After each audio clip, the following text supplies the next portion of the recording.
अस्सलामुअलैकुम एवरीवन, मैं हूं मोहम्मद तलहा और आप लोग देख रहे हैं तलाश फेस एकेडमी। आज फर्स्ट डे केमिस्ट्री के एमसीक्यूज़ की प्रैक्टिस करनी है और बारी है अनीस हुसैन कोचिंग क्लासेस के जो कॉम्प्रिहेंसिव एग्जामिनेशन है 2021 उसके पेपर को सॉल्व करने की।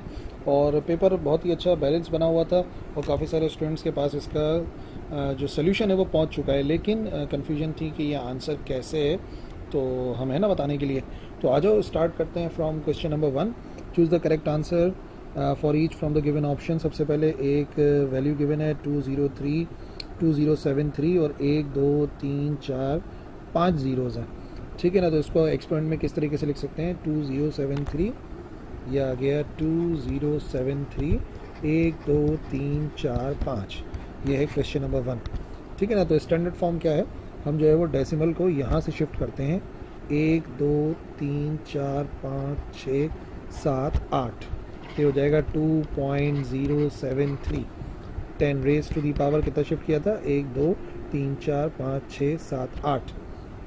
तो ये किसके बराबर हो जाएगा? बराबर हो जाएगा 2.073 10 raise to the power 8। 2.073 10 raise to the power 8। तो यही आंसर था करेक्ट, वही यहाँ पे फिल हुआ हुआ है, ठीक है ना। तो मैं दोबारा से हाईलाइट इस वजह से कर रहा हूँ, मे बी मेरे पास ही हाईलाइट हुआ हुआ आया था भाई, तो हो सकता है कि इस सवाल में कोई गलती होनी तो नहीं चाहिए, लेकिन बहरहाल हो भी सकता है। Question number 2, the volume occupied by 1.4 gram of nitrogen eight STP, ठीक है। हमें मालूम करना है वॉल्यूम जो कि नाइट्रोजन ऑक्यूपाई करती है कितने उस पर STP पर, वो हमें मालूम करना है। तो ठीक है, हमें मास पता है और हमें फाइंड करना है उसका वॉल्यूम, ठीक है। तो सबसे पहले नंबर ऑफ मोल्स हमें पता होने चाहिए। क्वेश्चन नंबर 2, ठीक है ना, ये है 1.4 ग्राम 1.4 ग्राम ऑफ नाइट्रोजन, ठीक है भाई। अब बात हो रही है यहाँ पर नंबर ऑफ मोल्स को पहले कैलकुलेट करने की। नंबर ऑफ मोल्स कैसे आएंगे? नंबर ऑफ मोल्स आपको पता है मास ओवर मॉलिक्यूलर मास होता है, ठीक है। तो नाइट्रोजन का मॉलिक्यूलर मास कितना हो गया? नाइट्रोजन का 14 और 14 × 2 ये हो जाएगा 28। तो मॉलिक्यूलर मास हमें पता है 28 के बराबर है और मास हमें गिवन है 1.4 के। तो पहला काम हम यही करेंगे कि हम 1.4 को डिवाइड कराएंगे 28 से। तो 1.4 डिवाइडेड बाय 28, ये बनेगा 0.05 मोल्स, ठीक है ना। ये आ गए मोल्स। अब आपको पता है एक मोल कितने वॉल्यूम ऑक्यूपाई करता है? एक मोल ऑक्यूपाई करता है 22.4 dm³, ठीक है। तो अब अगर इसको मल्टीप्लाई करा दें 0.05 से, तो 0.05 मोल्स कितना ऑक्यूपाई करेंगे? तो 0.05 इंटू 22.4 ये आ जाएगा 1.12। तो हमें आंसर देखना है 1.12, करेक्ट है। 1.12 dm³ होगा इसका volume. The number of atoms in 12 gram of carbon are, ठीक है। तो हमें पता है कार्बन का जो एटॉमिक मास है वो भी 12 है और यहाँ पे मास भी 12 गिवन है, यानी कि कार्बन का 1 मोल है। और किसी भी सब्सटेंस के, किसी भी गैस के 1 मोल के अंदर जो नंबर ऑफ एटम्स होते हैं वो एवोगाड्रोस कांस्टेंट के बराबर होते हैं 1.023 10 raise to the power 23। A compound containing 82.66 carbon and 17.34 hydrogen have empirical formula. तो एम्पिरिकल फार्मूला परसेंटेज गिवन है, इससे अच्छा क्या होगा? बहुत ही आसान कर दिया उन्होंने क्वेश्चन को, ठीक है ना। तो अगर हमें परसेंटेज पता है तो सिर्फ हमें क्या काम करना होता है, हमें उसकी जो परसेंटेज है, फॉर एग्जांपल अगर हम पहले बात कर रहे हैं कार्बन की, तो कार्बन की परसेंटेज अगर मुझे कार्बन का मालूम करना है कितना बनेगा, तो हमें सिर्फ क्या करना है, हमें जो परसेंटेज गिवन है कितनी है, कहाँ चला गया, 82.66 परसेंटेज है, 82.66, उसको डिवाइड कराना है कार्बन के एटॉमिक नंबर से। इसी तरीके से जब हाइड्रोजन की बात की जाए तो हाइड्रोजन की जो परसेंटेज गिवन है 17.34, ये है 17.34, इसको डिवाइड कराना है 1 से, तो ये आ जाएगा 17.34, ठीक है। और ये अगर डिवाइड कराता हूँ तो ये क्या बनेगा? ये हो जाएगा 82.66 डिवाइडेड बाय 12, ये हो जाएगा 6.88। तो आपको मालूम है कि जब ये परसेंटेजेस आ जाएं तो अगर एम्पिरिकल फार्मूला चाहिए तो इसको डिवाइड कराना पड़ता है हमें ना, तो इसको हम डिवाइड कराएंगे लीस्ट नंबर से, ठीक है। तो कार्बन की बात हो रही है, हाइड्रोजन की बात हो रही है। कार्बन के लिए हमारे पास आया है 6.88, हाइड्रोजन के लिए आया है 17.34। इसको डिवाइड करवाया जाता है लीस्ट से, लीस्ट जो है हमारे पास 6.88 आया है, तो इन दोनों को डिवाइड कराएंगे बारी बारी 6.88 से। जब डिवाइड कराएंगे इसका आंसर तो 1 आ जाएगा, और हाइड्रोजन के लिए क्या आंसर बनेगा 17.34 डिवाइडेड बाय ये हो जाएगा 6.88, ये आ जाएगा 2.5।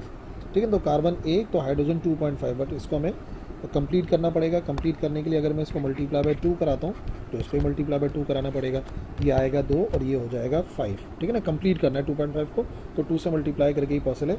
इसका मतलब कार्बन आ गया 2 और हाइड्रोजन आ गया 5, तो ये हो गया C2H5। और एक बात आपको बताऊँ, C2H5 तो इसका एम्पिरिकल फार्मूला है ना। अगर फॉर एग्जांपल यही सवाल आपके पास आ जाए मॉलिक्यूलर के लिए, ठीक है भाई, अगर यही सवाल हमारे पास मॉलिक्यूलर के लिए आ जाए तो फिर हम क्या करते हैं, ठीक है ना। मॉलिक्यूलर के लिए हमें इसको क्या करना पड़ेगा, हमें इसको मल्टीप्लाई बाय 2 करना पड़ेगा। ठीक है जी, 2 की बात हो रही है, तो ये कितना हो जाएगा, ये हो जाएगा हमारे पास C4H10, यानी कि ब्यूटीन की बात हो रही होगी यहाँ पे ना। तो अगर मॉलिक्यूलर फार्मूला कहा जाए तो फिर मॉलिक्यूलर फार्मूले के लिए हमें मल्टीप्लाई करना पड़ेगा इसको। Question number C2H5, question number 5, which of the following molecule has linear structure. तो C2H2 का लीनियर स्ट्रक्चर होता है, ये बात हम जानते हैं। ठीक है ना, बना के दिखा दें। क्वेश्चन नंबर 5, लीनियर स्ट्रक्चर होता है, यहाँ पर आ जाता है कार्बन कार्बन के डबल में दरमियान में ट्रिपल बॉन्ड, और यहाँ पे एक हाइड्रोजन आ जाता है। तो C2H2 जो है इसके दरमियान में लीनियर मॉलिक्यूल बनता है, 180 डिग्री एंगल बनता है, तो हो जाएगा C2H2। At constant temperature the graph between volume and inverse of pressure of gas is. ठीक है ना, अब इस सवाल के अंदर स्टूडेंट्स हो जाते हैं कंफ्यूज। क्या कंफ्यूज हो जाते हैं मैं आपको बताता हूँ। पीवी देखते ही उनके जहन में आती है पीवी डायग्राम और बॉयल्स लॉ। तो पीवी डायग्राम जो होती है वो बनता है एक कर्व, ठीक है, लेकिन ये बात हो रही है यहाँ पे इन्वर्स ऑफ प्रेशर के लिए, तो जाहिर सी बात है इधर तो ग्राफ ऐसे ही बनेगा। लेकिन अगर इन्वर्स ऑफ प्रेशर और वॉल्यूम के दरमियान में ग्राफ बनता है तो याद रखो वो ग्राफ बनता है हमेशा हमेशा एक स्ट्रेट लाइन। तो कंफ्यूज नहीं होना, straight line is the correct answer ना। ज़्यादातर स्टूडेंट इसको हाइपरबोलिक कर्व कहते हैं, तो भाई सही है, हाइपरबोलिक कर्व होता है, लेकिन जब बात हो प्रेशर की और वॉल्यूम की। लेकिन यहाँ पे है inverse of pressure. If absolute temperature of a gas is double, temperature को डबल कर दें तो और प्रेशर को रिड्यूस कर दें 1/2, तो volume of the gas will be, question number 7, question number 7, PV/T remains constant. ठीक है, ये बात हम जानते हैं। अब इन्होंने यहाँ पे क्या कहा, इन्होंने यहाँ पे कहा कि आप कर दें प्रेशर को, टेम्परेचर को कर दें डबल, प्रेशर को कर दें हाफ, टेम्परेचर को कर दें डबल और प्रेशर को कर दें हाफ। टेम्परेचर हो गया डबल और प्रेशर हो गया हाफ। ठीक है ना, तो वॉल्यूम पे क्या असर पड़ेगा यहाँ पर, तो ये आ गया कांस्टेंट। तो अगर मैं अब यहाँ से वॉल्यूम की वैल्यू कैलकुलेट करना चाहूँगा तो वही वैल्यू बनाने के लिए सिर्फ हमें क्या करना पड़ेगा, ये 2 हो जाएगा उस तरफ जाके मल्टीप्लाई, और ये जो लिखा है 1/2 ये भी ऊपर ही चला जाएगा, तो 2 2 कितना हो जाएगा, ये हो जाएगा 4। इस वजह से जो वॉल्यूम है वो हो जाएगा increase 4 times. Question number 8, the density of methane at 2 ATM 27 degree Celsius. Density find करनी है 2 ATM और 27 डिग्री सेल्सियस पे। यह है हमारा क्वेश्चन नंबर 8। डेंसिटी के लिए हमें मास और वॉल्यूम पता होना चाहिए। तो मास तो बहरहाल हम इजीली फाइंड कर सकते हैं, फिलहाल हमें ज़रूरत है इसके वॉल्यूम को फाइंड करने की। तो इजी रहेगा, PV = nRT। ठीक है जी। प्रेशर हमें पता है 2 ATM के बराबर है, वॉल्यूम मालूम करना चाह रहे हैं, 1 मोल की बात हो रही है, 0.083। और टेम्परेचर देखो वैसे तो 27 है लेकिन केल्विन में करना पड़ेगा, तो +273 करेंगे तो 300 हो जाएगा, ये हो जाएगा 300। ठीक है, तो वॉल्यूम की वैल्यू को अलग करेंगे, 0.083 × 300 और डिवाइड बाय 2 करना पड़ेगा। ठीक है जी, तो ये आंसर आ जाएगा वॉल्यूम का 12.45 dm³। फाइनली वॉल्यूम आ गया, तो डेंसिटी मालूम करने के लिए मास पर यूनिट वॉल्यूम किया जाता है। ठीक है जी, बात हो रही है यहाँ पर, कहाँ चला गया, बात हो रही है यहाँ पे मीथेन। मीथेन की बात ये कि CH4 कार्बन का हो गया 12 और प्लस हाइड्रोजन का 1 होता है 4 होके, ये कितने हो गए, ये हो गए हमारे पास 16। तो 12.45 को डिवाइड कराएंगे 16 से, सॉरी उल्टा लिख दिया, 16 को डिवाइड करवाएंगे, मास हमारे पास 16 है और वॉल्यूम आया था 12.45, तो आंसर आ जाएगा 1.3। ठीक है जी, 1.3 ग्राम पर डेसीमीटर क्यूब। और कुछ आसान से ही मल्टीपल चॉइस क्वेश्चन है, सिर्फ वर्डिंग वाले। According to Graham's law of diffusion at constant temperature and pressure, the rate of diffusion और effusion of a gas is inversely proportional to the square root of its density. जो rate होता है वो inversely proportional होता है, ऐसा पढ़ा ना हम लोगों ने, जो रेट होता है वो इनवर्सली प्रोपोर्शनल होता है to the square root of its density. इस वजह से ये जो हमारा क्वेश्चन नंबर 9 है, इसके पीछे ये लॉजिक लगाई और आंसर यही है। Surface tension is measured in unit of, अगर SI यूनिट्स हैं तो भाई SI यूनिट के अंदर तो यही होगा, ठीक है ना, जूल पर metre square. The phenomena in which a single substance exist in 2 और मोर क्रिस्टलाइन फॉर्म, एक से ज़्यादा के लिए वर्ड इस्तेमाल किया जाता है पॉली। इस वजह से ये पूरा बनेगा पॉलीमॉर्फिज्म, ठीक है ना। और यहाँ पे तो कह रहे हैं कि एक ही दो स्ट्रक्चर मिले, और अगर दो चीज़ों का स्ट्रक्चर सेम हो तो सेम के लिए वर्ड यूज़ किया जाता है आइसो। तो इस तरीके से वो बन जाता है आइसोमॉर्फिज्म। तो आइसो और पॉली का मतलब अगर आप याद रखो तो इजीली क्लियर हो जाएगा, ठीक है। सारे के सारे एंगल जो है वो 90 डिग्री हों, सारी साइड्स बराबर हों। क्वेश्चन नंबर 12, ठीक है, सारे के सारे एंगल जो है वो 90 डिग्री के बराबर हों और सारी की सारी साइड्स भी जो है वो बराबर हों, तो एक शेप बनती है और उसे बोलते हैं क्यूबिक शेप। इस वजह से ये तो बहुत ही आसान सी बात है, यहाँ पर आ जाएगा cubic. In sp3 hybridised orbital the s character is, कितना परसेंट होता है, sp3 की बात कर रहे हैं, एक s है और 3 p है, और ये है हमारा 13 क्वेश्चन। sp3 की बात कर रहे हैं, यानी कि कितने ऑर्बिटल्स हो गए, 4 हो गए, एक s हो गया और 3 p हो गए, ठीक है ना। और टोटल मिला के कितना होना चाहिए, टोटल मिला के होना चाहिए 100%। तो 100 डिवाइड बाई 1 2 3 4, ये कितना बनेगा, इसका भी 25%, और P का बाकी का कितना आ जाएगा 75%, क्योंकि 3 जो ऑर्बिटल हैं वो P वाले हैं, बट हमसे S के बारे में पूछा गया, that's why it is equal to 25%। Which one of the following pair has least repulsion, question number 14। याद रखना है सबसे ज़्यादा कौन रिपेल करता है, सबसे ज़्यादा रिपेल करते हैं लोन और लोन पेयर, ठीक है। उसके बाद कौन रिपेल करता है, उसके बाद अगर लोन और बॉन्ड पेयर हो तो, और उसके भी बाद कौन करता है अगर बॉन्ड और बॉन्ड पेयर की बात की जाए, ठीक है ना। तो इस सीरीज़ को याद रखो, मल्टीपल चॉइस क्वेश्चन घुमा के भी दे दें तो आप बता पाएंगे। तो बॉन्ड पेयर की सबसे कम होती है। 2 डबल बॉन्ड प्रेजेंट होते हैं between the atoms of molecule, यहाँ पर कार्बन डाइऑक्साइड है जिसके अंदर जो है वो डबल बॉन्ड मौजूद होता है between carbon and oxygen. According to hybrid orbital molecular theory जो है, बॉन्ड एंगल जो H2O का होता है वो due to the presence of, हमें पता है ना, यहाँ पर जो लोन पेयर होता है उसकी वजह से एंगल शिफ्ट हो जाता है 109 से लेके 104.5, ठीक है ना। वैसे 109 होता है जो स्ट्रक्चर देखा जाए, लेकिन क्योंकि ऑक्सीजन में एक लोन पेयर की मौजूदगी है, इस वजह से वो रिपल्जन करेगा, और रिपल्जन करेगा तो एंगल 109 से 104 के बराबर हो जाएगा। Question number 17, D wise is the unit of dipole moment. D wise ये तो उस साइंटिस्ट का नाम है जिसने डिस्कवर किया था। According to hybrid orbital model of the NH3 का जो स्ट्रक्चर होता है वो भी पैरामाइडल स्ट्रक्चर होता है, ठीक है ना, पैरामाइडल स्ट्रक्चर होता है, ठीक है ना, ये सही लगा हुआ निशान। Question number 19, standard heat of formation for a reaction is measured at a temperature of, standard temperature and pressure measure किया जाता है, याद रखिए हीट ऑफ फॉर्मेशन जो मेजर करते हैं, और वो टेम्परेचर होता है 25 डिग्री सेंटीग्रेड, और अगर प्रेशर के बारे में पूछा जाए तो वो होता है 1 atm, ठीक है। तो एक ही मल्टीपल चॉइस क्वेश्चन है, हीट ऑफ फॉर्मेशन से ये दोनों बन सकते हैं कि 25 डिग्री सेंटीग्रेड पे नापते हैं, और कब नापते हैं, और हम नापते हैं 1 atm पर। विच one of the following is intensive property. Intensive property वो होती है जो अमाउंट ऑफ सब्सटेंस पे डिपेंड नहीं करती, यानी कि अमाउंट ऑफ सब्सटेंस आप चेंज भी कर दो तो उसके ऊपर कोई फर्क नहीं पड़ेगा। याद रखो अमाउंट ऑफ सब्सटेंस बढ़ाएंगे तो नंबर ऑफ मोल बढ़ जाएंगे, एंथैल्पी बढ़ जाएगी, एंट्रोपी बढ़ जाएगी, लेकिन विस्कोसिटी ऐसी खसूसियत है कि अगर एक पर्टिकुलर ऑयल है उसकी एक पर्टिकुलर विस्कोसिटी है, तो आप चाहे उसका 1 लीटर इस्तेमाल करो 2 लीटर इस्तेमाल करो, विस्कोसिटी सेम रहती है। Question number 21, anything under observation in the laboratory, ऐसे भी मल्टीपल चॉइस क्वेश्चन आने के चांसेस हैं। सिस्टम कहलाता है।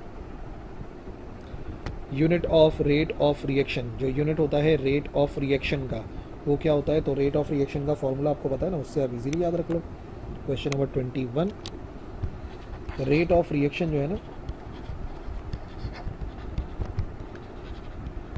उसके लिए हम इस्तेमाल करते हैं कितने मोल हैं, ठीक है, डिवाइड बाय कितना वॉल्यूम है और पर यूनिट टाइम, मोल पर लीटर पर यूनिट टाइम। मोल को मेजर किया जाता है मोल में, ठीक है, लीटर को मेजर कर रहे हैं डीएम क्यूब में, और टाइम को मेजर कर रहे हैं सेकेंड में। और अगर ऊपर ले जाएंगे तो दोनों के साथ इन्वर्स आ जाएगा, तो हो जाएगा मोल डीएम क्यूब इन्वर्स, और सेकेंड भी हो जाएगा इन्वर्स। इस वजह से राइट आंसर होगा हमारे पास ये वाला। According to law of mass action rate or velocity of action is proportional to the active mass of the reaction, ठीक है, active mass of the reaction पे डिपेंड करता है, नॉट ऑल, ठीक है ना, ये सब पर हो गया, लेकिन फर्स्ट वन वाला जो है करेक्ट है, active mass of reaction. Sum of the exponents of the concentration in terms of the reactants involve in the rate equation is called, उसे कहा जाता है ऑर्डर ऑफ रिएक्शन। और the concentration of reactant does not influence rate of photochemical reaction, जब भी कोई effect नहीं होता तो उसे जीरो ऑर्डर कहा जाता है। Question number 26, angular momentum of electron second shell के अंदर। तो बोहर्स एटॉमिक मॉडल के मुताबिक क्या था, 26 जो एंगुलर मोमेंटम होता है वो बराबर होता है, जो कि एक्चुअली mvr के बराबर होता है nh/2π। अब क्योंकि बात हो रही है दूसरे ऑर्बिट की, तो n की जगह पे हम पुट करेंगे 2 h/2π एज इट इज, 2 से 2 cancel, so it is equal to h/π। The quantum number which describe the shape of orbital के SPD क्या है, तो वो एजीमुथल क्वांटम नंबर है, वो हमें बताता है कि शेप कौन सी है। According to the concept of Heisenberg's uncertainty principle it is impossible to measure exact, दो चीज़ें किसी भी इलेक्ट्रॉन की एक साथ मेजर करना 100% सही तरीके से पॉसिबल नहीं है, और वो है इट्स पोजीशन एंड मोमेंटम, ठीक है, पोजीशन एंड मोमेंटम मालूम नहीं कर सकते। The values of magnetic quantum number for the sub orbit D, सब ऑर्बिट डी के लिए जो है वो इस्तेमाल किया जाता है -2, 1, 0, +1 और 2 तक, ठीक है ना, 5 होते हैं।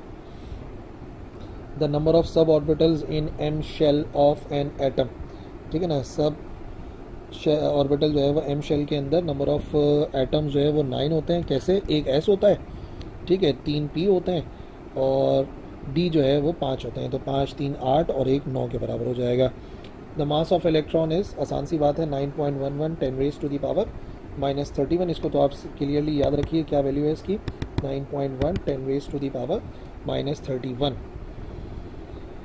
The colour of the glow और the fluorescence produce on the walls of the discharge tube depend करता है on the nature of the gas in the tube, बाकी इन सब पर डिपेंड नहीं कर रहा था, चेक भी किया था।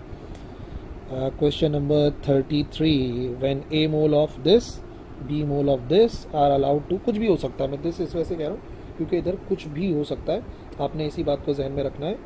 ऑफ हाइड्रोजन वाटर है H2O एट इक्विलिब्रियम, तो the expression for Kc for the reaction, ठीक है, CH3COOH। अगले पेज पे चलते हैं, और साथ में आ रहा है हमारे पास प्लस C2H5OH थाइल एल्कोहल और इथेनॉल, और ये हो गया यहाँ पर CH3COO, तो क्या क्या वैल्यू बन रही है हमारे पास, C2H5, और बात हो रही है वाटर की, CH2 की, ठीक है। तो लेट यहाँ पर अगर हम कंसंट्रेशन की बात करें तो लेट से इसको क्या गिवन है, इसका हमें गिवन है वैल्यू कितने मोल हैं, A मोल है, ठीक है, इसके आ गए हमारे पास A मोल, इसके मोल कितने आ गए, इसके मोल आ गए हमारे पास B मोल। तो इनिशियल स्टेजेस पर हमें नहीं मालूम है, ठीक है, लेकिन हम कितना प्रोड्यूस करना चाह रहे हैं, हम प्रोड्यूस करना चाह रहे हैं इक्विलिब्रियम स्टेट के अंदर, हम चाह रहे हैं कि हाइड्रोजन के जो है वो x मोल्स बने, ठीक है जी। तो हाइड्रोजन के x मोल्स हो गए, साथ में अब x हो गए तो यहाँ से माइनस हो गया x, यहाँ से ही माइनस हो गया x, ठीक है, और यहाँ पर भी x आ गया। अभी क्या करना है, अगर ये तो अभी नंबर ऑफ मोल्स हैं, कंसंट्रेशन के लिए वॉल्यूम से डिवाइड करना पड़ता है, divide by volume, divide by volume, divide by volume and divided by volume. तो लॉ ऑफ मास एक्शन के मुताबिक अगर मुझे Kc कैलकुलेट करना है तो जाहिर सी बात है ऊपर हमारे पास आना चाहिए प्रोडक्ट, ठीक है, प्रोडक्ट के अंदर हमारे पास क्या क्या आ रहा है, active mass of product CH3COO C2H5 और यहाँ पर आ गया वाटर, ठीक है, प्रोडक्ट, और रिएक्टेंट आ जाएंगे। रिएक्टेंट आ गया हमारे पास CH3COOH का एक्टिव मास और ये आ जाएगा C2H5OH, ठीक है जी। अब इनकी अगर वैल्यूज पुट करें तो सीधा सीधा यहाँ पर पहले ऊपर वाली वैल्यू क्या बन रही है X/V, ठीक है। फिर वाटर की बात करें तो ये बनेगा X/V डिवाइडेड बाय क्या वैल्यू बनी है, डिवाइड बाय यहाँ पर हमारे पास आ जाएगा A-X/V, यहाँ पर आ जाएगा B-X/V। तो क्या क्या कैंसिल हुआ यहाँ पे, कैंसिल हो गया V से V कैंसिल। ऊपर क्या वैल्यू बनी, ऊपर वैल्यू बनी x का स्क्वायर और नीचे आ गया A-X और यहाँ पर आ गया B-X। That's why correct answer आ जाएगा हमारे पास x² A-X and B-X। 32 gram of sulphur and 64 gram of sulphur dioxide are present in 4 litre flask. The active mass of, active mass कितना होगा, तो यहाँ पे सल्फर के कितने मोल्स हैं, सल्फर के 1 मोल है, ठीक है। तो मोल पर वॉल्यूम कैलकुलेट किया जाता है, सिंपल सी बात है। तो 34, क्वेश्चन नंबर 34, अगर एक्टिव मास कैलकुलेट करना है तो कितने नंबर ऑफ मोल हैं उनको डिवाइड करा उनके वॉल्यूम से। वॉल्यूम जो है वो 4 है और एक्टिव मोल कितने आ रहे हैं, 1 मोल आ रहा है। तो 1/4 कितना हो जाएगा, 1/4 होता है 0.25 मोल पर लीटर या DM³ जो भी गिवन है, 0.25। Question number 35, the given endothermic reaction है, मीथेन वाटर CO बन रहा है 3H2। High yield will be favoured by, कैसे जो है वो हाई यील्ड जो है वो हम कर सकते हैं, क्या चीज़ उसको फेवर करेगी, तो अगर हम टेम्परेचर बढ़ा दें तो ये बढ़ जाएगा, एंडोथर्मिक रिएक्शन है, टेम्परेचर बढ़ाने से ऐसा हो सकता है। At equilibrium state the concentration of reactant and product are, जब हम कह ही रहे हैं इक्विलिब्रियम स्टेट है तो जो कंसंट्रेशन होती है वो कांस्टेंट होती है। When the value of Kc is very low it is predicted that forward reaction, देखो फॉरवर्ड रिएक्शन एक्चुअली ना होने के बराबर होता है। अगर Kc बहुत लो है, इज़ लेस देन 2 मरतबा लेस देन लगाते हैं, अगर काफ़ी कम हो तो ये फॉरवर्ड डायरेक्शन में ना होने के बराबर जाता है, तो बेहतर आंसर है negligible speed. Question number 38, the process in which water molecules get attach, water molecule जाके अटैच हो जाता है to the end of salt, तो उसको हाइड्रेशन कहा जाता है। Question number 39, oxidation number chlorine का कैलकुलेट करना है, एंड पोटेशियम क्लोरीन है और यहाँ पर ऑक्सीजन 3 गिवन है, तो ठीक है ऑक्सीडेशन नंबर कैलकुलेट कर लेते हैं, सिंपल सी कैलकुलेशन है। Question number 39,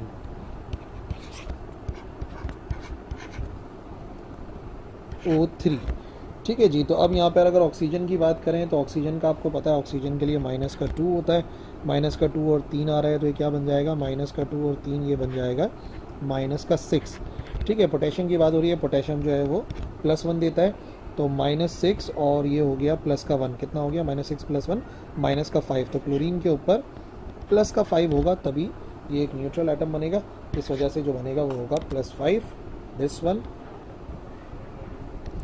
question number 40, when an electric current is pass through a solution of electrolyte, A9 move करते हैं एनोड की तरफ, दैट्स वाई उन्हें एनाइंस कहा जाता है क्योंकि वो एनोड की तरफ मूव करते हैं। When phenolphthalein indicator is added to an acid solution the solution attain, अगर फेनोल्फथलीन इंडिकेटर ऐड किया जाता है एसिडिक सोल्यूशन में तो सोल्यूशन का जो कलर है वो पिंक, येलो, रेड या colourless, so it is simple colourless. और अगर यही बेसिक सोल्यूशन होता तो बेसिक सोल्यूशन के अंदर जो है ये पिंक हो जाता, ठीक है, लेकिन फ़िलहाल तो बहरहाल एसिडिक सोल्यूशन है तो कलरलेस हो जाएगा, ठीक है जी। रिएक्शन गिवन है, दिस रिएक्शन इज़ कॉल्ड, यहाँ पर रिएक्शन के अंदर आपको क्या नज़र आ रहा है, यहाँ पर आपको हाइड्रोलिसिस नज़र आ रहा है, क्योंकि आप देख लें यहाँ फाइनली हो क्या रहा है, यहाँ पर आप देख लें एक बेस बन गया है और एक एसिड बन गया है, so it is hydrolysis. 1 calorie बराबर होता है 4.184 के, तो मल्टीप्लाई बाय 10 कर देंगे तो हो जाएगा 41.84 जूल्स, ठीक है जी। तो इसका मतलब ये हुआ कि MCQs हमने सॉल्व करे फर्स्ट ईयर केमिस्ट्री के और फनीस हुसैन कोचिंग क्लासेस, और बहुत अच्छे और बैलेंस मल्टीपल चॉइस क्वेश्चन हैं जिनमें कुछ सोल्यूशन भी था और कुछ डायरेक्ट आंसर्स भी थे, और ऐसे ही कुछ हाल जो है वो इनके सेक्शन बी और सी का भी है। PDF जो है वो मौजूद है डिस्क्रिप्शन में, वहाँ से डाउनलोड करके प्रैक्टिस शुरू कर दो अगर अभी तक ये पेपर नहीं देखा था और प्रैक्टिस नहीं करी, और अगर ऑलरेडी देख चुके हो तो चलो रीज़न तो पता लग गया ना कि कौन सा मल्टीपल चॉइस क्वेश्चन किस तरह से सॉल्व किया जाएगा। दैट्स ऑल, मिलेंगे नेक्स्ट लेक्चर में, अल्लाह हाफ़िज़।